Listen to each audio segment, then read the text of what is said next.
late, but just wanted to say how proud we are with Arthur, Shannon, myself, and the whole management of what you've done, not only for yourself, but for the country. I know you guys are giving it to 120 or even more percent of the talent that you've been given. You qualified, put Samoa back on the qualified for the World Cup in Morocco. And you played for gold, and it's not an easy game today. So we just wanted to come in.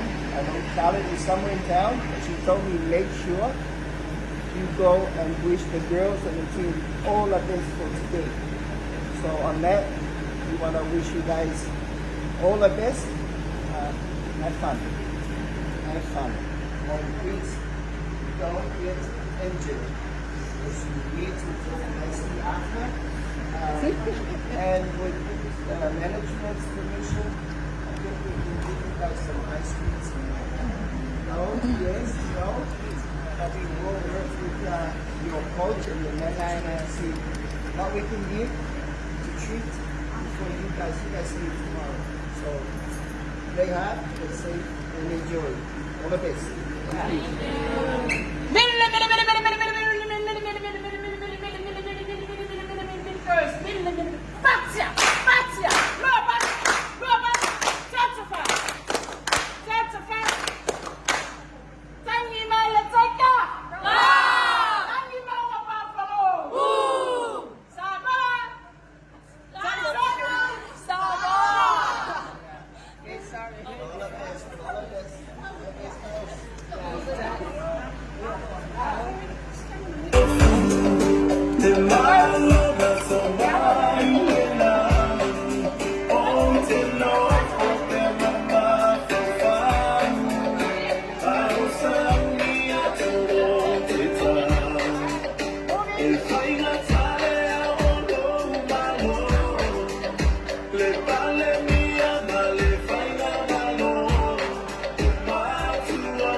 Ole au soka Samoa tamaitaʻi o le latou suʻega siamupini ma Niu Sila ia le so me pei ona mau ai le tatou atapupuʻu lea saumavae atu ia ai ma faamanuiaga mai le pioga ia Leiataua o le pule o le arata Samoa o lea e api ai ia alo ma fanau taini.